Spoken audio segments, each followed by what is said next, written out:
Hello and welcome to Lienhard Part 2.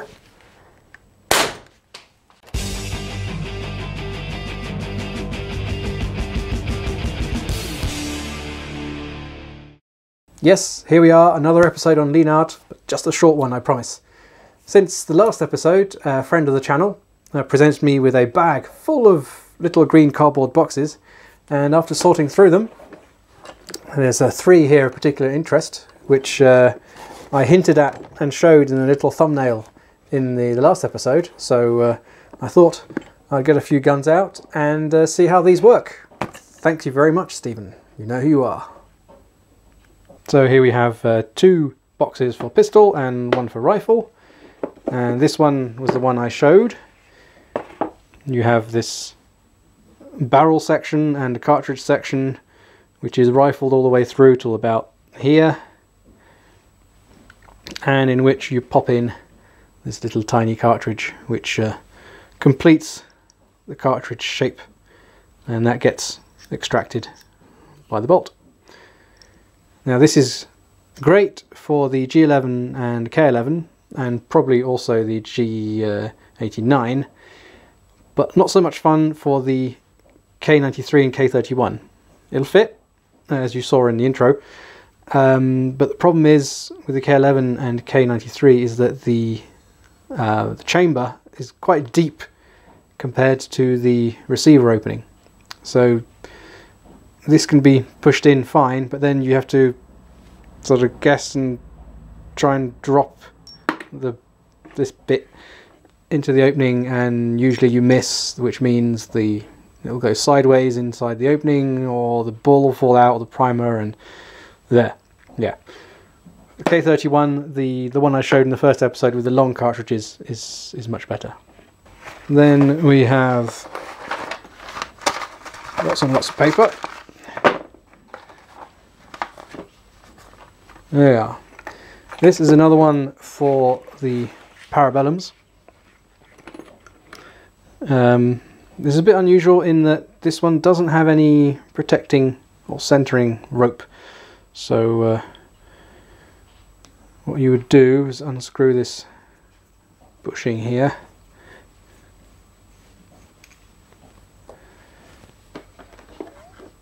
disassemble your Luger, remove the bolt, everything, slide it in. Some of you will cringe at the simple concept of steel against steel. Anyway, you put that in until this flange here is seated inside the chamber.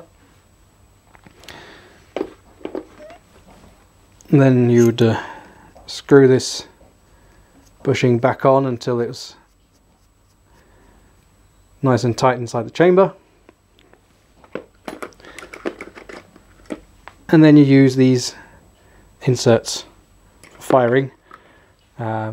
Work just the same as the other ones. Push a ball onto that end, primer on that end, and fits like this inside the chamber. Now the sharp-eyed peeps among you will see that there's a little screw right there, and this bit is threaded. So just like the long cartridges in the first episode, here we can adjust for headspace by loosening this screw and then threading this top section in and out.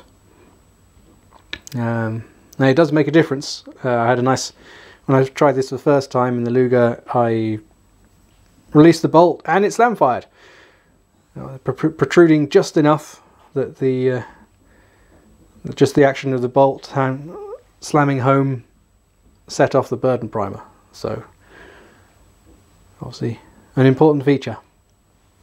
And the last one, and probably the most interesting, is this one, which is for the SIG P210. And what's also interesting is that there is also an option available for Brownings in caliber 7.65. I'm guessing this was just simply because it was a popular pistol at the time that they decided to make one for that. This set is the 9mm one for the SIG P210.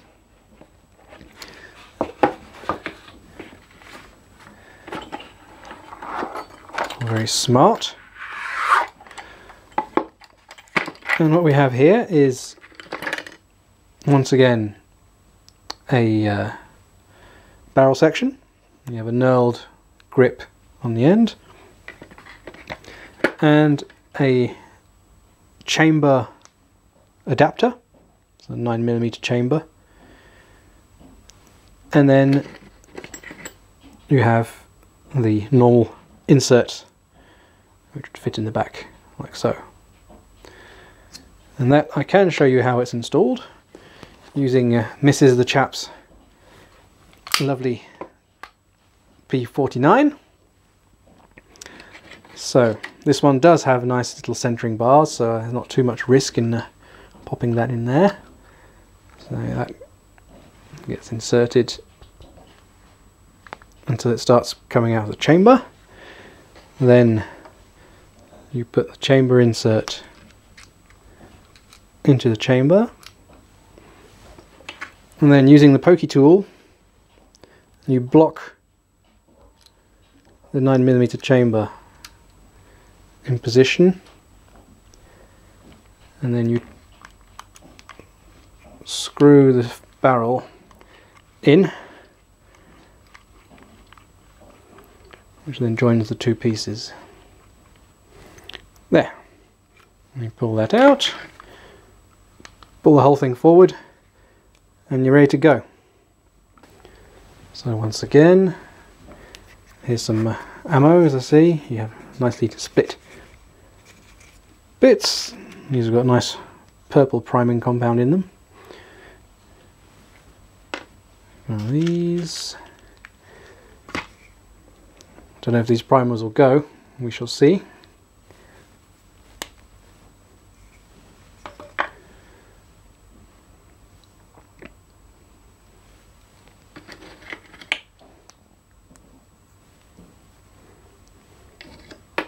So here we have our little cartridge ready. Put that in the chamber. Right, let's see if that goes. Yep, it went.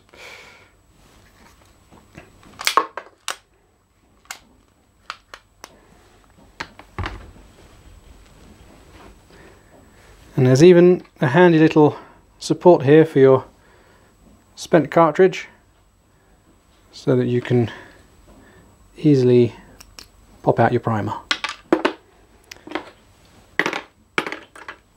Now interestingly, there was another box which doesn't have the contents, but this is a competitor. This is system Müller, and you can see there on the bottom we have a pistol set and a rifle set, and we can see here there's an extraction groove, and I suspect that these probably used Flaubert, so 6mm Flaubert cartridges, or the 4mm M20 cartridge, but they've tried to get very close to the Lienhard, so I wonder if there was any court actions between the two. Even this logo here they've pretty much copied. Instead of an officer pointing his Luger there, you've got a soldier, and the civilian shooter has got a nice flat cap instead of a tailored suit by the look of it.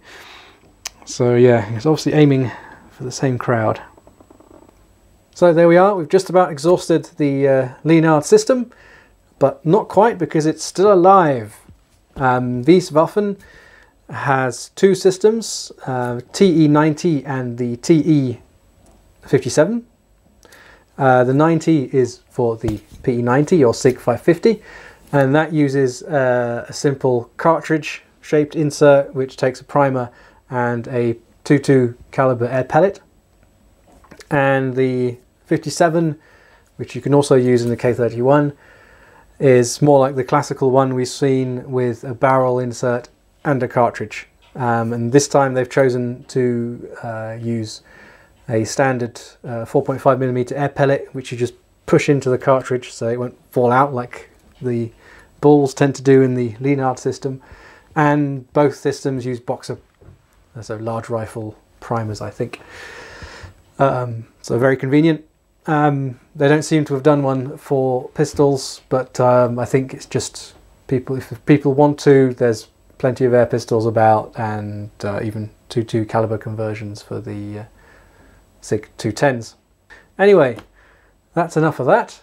Thank you very much for watching, and thank you for your support, and see you next time for a very special Fürth episode, something that is specifically and only for the Swiss AK, that is the Sturmgewehr 90.